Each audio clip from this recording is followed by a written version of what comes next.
How do you stop others from affecting your frequency? More than likely, you're someone who's working hard to step into a higher version of yourself. Whether you call it your frequency, your state of consciousness, your self-concept, or simply your mental attitude. You're on the path to creating your desired reality. Yet, despite your best efforts, it feels as though the people around you, your family, your friends, co-workers, and even your partner can so easily just pull you out of alignment. This is because frequency is contagious. Consciousness spreads. Just as laughter can ripple through a room, negativity, fear, and doubt can also be absorbed if we don't know how to protect our inner state. And when that happens, the clarity you've been building begins to distort. It feels like someone has their hands wrapped around your energy, bending it away from your vision and back into the old cycle. But here's the truth. Anyone can shift their frequency for a moment, but very few can maintain it long enough for reality to catch up and solidify. Creation isn't just about alignment, it's about sustaining that alignment. If you cannot hold your frequency steady, reality has no time to reflect it back to you in physical form. In this video, I'm going to show you how to stop letting others influence your frequency.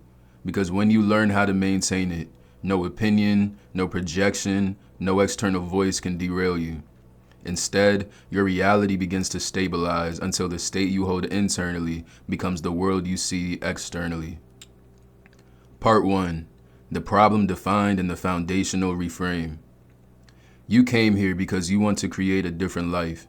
More clarity, more abundance, a stronger identity. And yet people around you keep pulling you back into confusion, doubt, or low energy. This is not a moral failing, it is a mechanics problem. Consciousness is contagious. The state of people around you can influence your state if you do not learn how to stop that influence.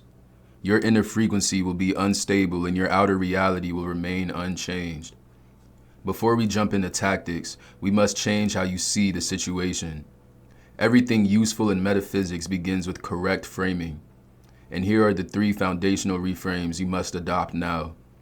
1 is that people are frequencies first and humans second. Every person you meet is an organized pattern of thought, feelings, and beliefs. Those patterns determine how they interpret life, what they expect, and what they communicate. When someone speaks from scarcity, fear, or bitterness, they are not breaking you, they are broadcasting their program. Treating them as a human being you must fix creates emotional friction. Recognizing them as a frequency you can observe creates distance and clarity. Number 2 is that power is internal, not external. If someone appears to have power over your mood or choices, that power is a reflection of the permission you gave them, consciously or unconsciously. External events and voices only have influence to the degree that you allow them to.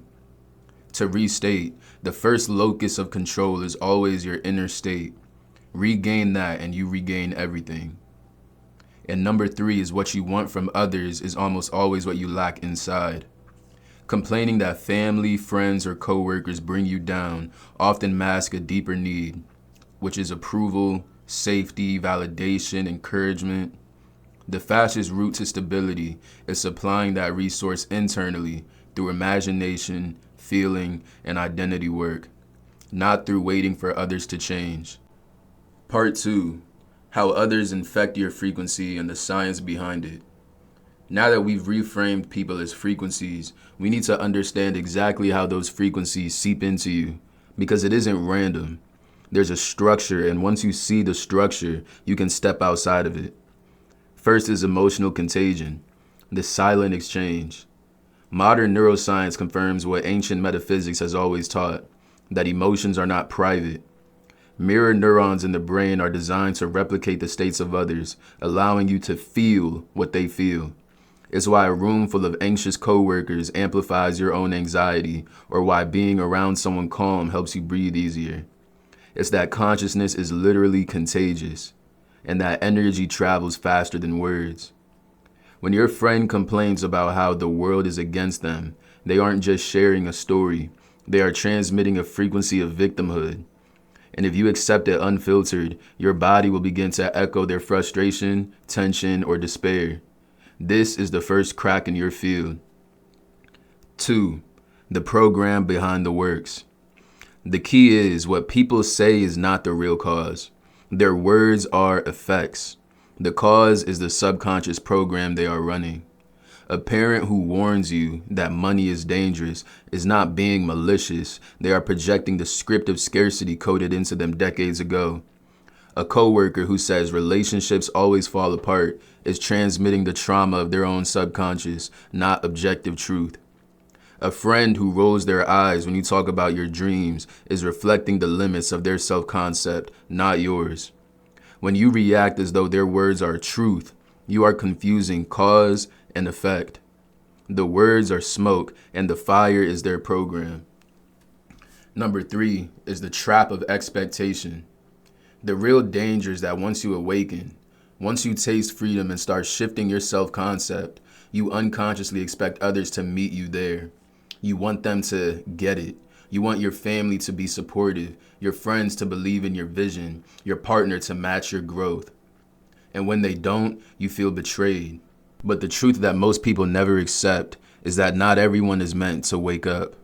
Some people will remain inside their programs forever because that is their path. That is what is meant for them in this incarnation. They become living reminders of what happens when you don't change. Expecting them to see what you see is like expecting someone who's colorblind to appreciate a sunset. It's not malice, it's limitation. Number 4 is the physics of frequency collision. Think of each person's frequency like a tuning fork, and when struck, it vibrates. If another tuning fork is close by, it will begin to resonate at the same pitch. That is an example of resonance. But if your fork is tuned differently, then there is dissonance, and that dissonance feels like emotional tension. When you argue with someone about how life really works, you are colliding tuning forks. And the kicker is that the louder fork always dominates the weaker one. If their conviction in struggle is stronger than your conviction in abundance, their vibration wins, at least temporarily. This is why it is not enough to know the law or say affirmations. You must embody your frequency with such strength that the dissonance cannot override it. So the practical takeaway is that other people affect you through contagion, programming, expectation, and resonance. If you don't know this, you get trapped in reaction, with arguing with them, needing their approval, or worse, lowering yourself to match their state. But once you see it clearly, you can reverse engineer the process. And that's what we'll begin in part 3, learning how to identify the precise emotion they trigger in you, and then using that as raw material for alchemy. Part 3, identifying the emotional trigger. The first mistake people make when they feel thrown off by others is labeling it vaguely, that they stress you out. That's too imprecise. You cannot transform what you cannot name. If you want to stop letting people hijack your state, you need to identify the exact emotion they trigger within you. Is it fear? Is it guilt? Is it shame? Is it doubt? Is it scarcity? Is it anger? Each of these emotions has a unique frequency, and each one alters how your subconscious interprets reality. For example, fear collapses your ability to see possibility. Shame convinces you that you are unworthy of possibility in the first place. Scarcity blinds you to opportunity even when it's directly in front of you. The emotion you accept becomes the filter your subconscious uses to construct reality. This is why it is not enough to say, I feel bad when someone projects onto you. You need to stop, notice, and acknowledge, what I feel right now is guilt, or what I feel right now is fear. That act of clarity in the present moment already begins to break the spell. Once you've identified the emotion, the next step is to recognize its polarity. Every feeling has an opposite pole. Fear dissolves in courage. Worry dissolves in calm. Chaos dissolves in peace. Scarcity dissolves in abundance. Shame dissolves in dignity. When you can name the precise emotion someone is triggering, you can also name its antidote. And now you have a direction. That instead of fighting the negative state directly, you pivot into cultivating the opposite. Here is where alchemy truly comes in. Imagine someone close to you says, you'll never succeed at this, life is too hard. Instantly, you feel doubt rising in your chest. If you're unaware, you'll argue with them, try to prove yourself, or retreat in defeat. But if you're aware, you pause and name that this is doubts being projected onto me. Then you ask, what's the polarity of doubt? The answer to that is conviction. So instead of pouring energy into the argument, you redirect all energy into cultivating conviction. Breathe into your body, recall moments where you followed through and succeeded. You let the emotional charge of conviction rise until it overtakes the doubt. And then, without a single word exchanged, you turn their projection into fuel for your stability. This practice is not theoretical, it is neuroplasticity in action. Each time you replace a triggered emotion with its polarity, you are rewiring your subconscious. You are teaching your nervous system, when exposed to chaos, that I default to peace. When exposed to scarcity, you default to abundance. Over time, this rewiring becomes automatic. The very triggers that used to derail you now become anchors that stabilize you. And the deeper truth is that people don't really make you feel anything. They activate dormant programs that are already inside you. When someone shames you and you collapse into shame, that collapse is proof that a seed of shame was already planted in your subconscious. Their words were simply the water. Their words were simply the fertilizer. But when you learn to take that activation and immediately transmute it into its opposite pole, you uproot the seed itself. You are not just resisting them, you are rewriting yourself. This is why identifying the emotion is the first step to freedom. Once you name it, you disarm it. And once you recognize its polarity, you have a path forward. And once you practice transmuting it, you are no longer at the mercy of other people's programs. You are using their projections as raw material to build your own strength. Part 4. The illusion of power. One of the greatest lies your old frequency convinces you of is that other people have power over you. When a family member's words cut deep, when a coworker's negativity derails your focus, when a partner's doubts seep into your mind, it feels as if they hold the steering wheel of your reality. But that right there is an illusion, and one of the most dangerous illusions to fall for. Power in metaphysics has a very clear definition. Power is control over the internal. Nothing more, nothing less. If someone seems to control your internal state, it is only because you have unconsciously handed them permission. The influence they exert is not theirs by nature. It is yours externalized. In other words, their apparent strength is borrowed energy, siphoned from you the moment you decided they were capable of affecting you. You can also think about it this way. If someone can throw off your frequency, it is not because they are inherently strong. It is because you are strong enough to imagine them as powerful. That imagination is the cause, and the effect is the emotional turbulence you feel in their presence. This is why externalization is the true blasphemy of metaphysics. The moment you believe your internal state depends on another person's actions, you exile yourself from your own sovereignty. And the paradox is, even when you feel most out of control, you are still in control. Even when your emotions are storming and your mind feels hijacked, your hands are still on the wheel. You may be steering wildly, but you are still steering. This is why no one can ever truly make you feel powerless.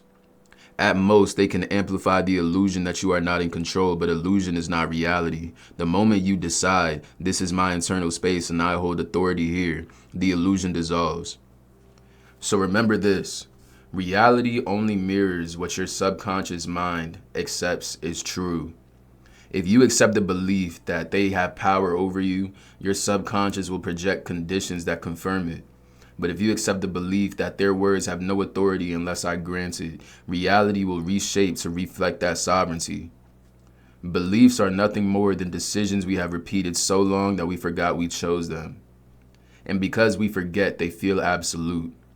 But every belief is reversible the moment you choose again, the moment you decide to choose something different. So the critical shift is to stop asking, why are they so powerful over you? And start asking, where are you still giving away your power?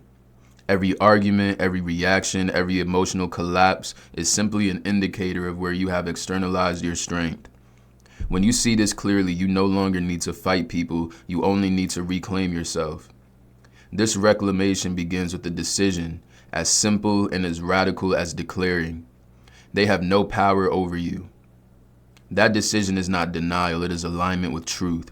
From there, every interaction with others becomes a test of whether you will continue to leak your strength outward or whether you will finally hold it inward. In part 5, we'll explore how to make that decision stick. We'll talk about perception and projection, the loop that shapes how you see others and how they see you, and ultimately how you experience reality. Part 5, perception, projection, and true freedom. If you want to stop letting others affect your frequency, you must understand the loop that governs nearly every human interaction, perception and projection. The way you perceive others is the way they are projected back to you.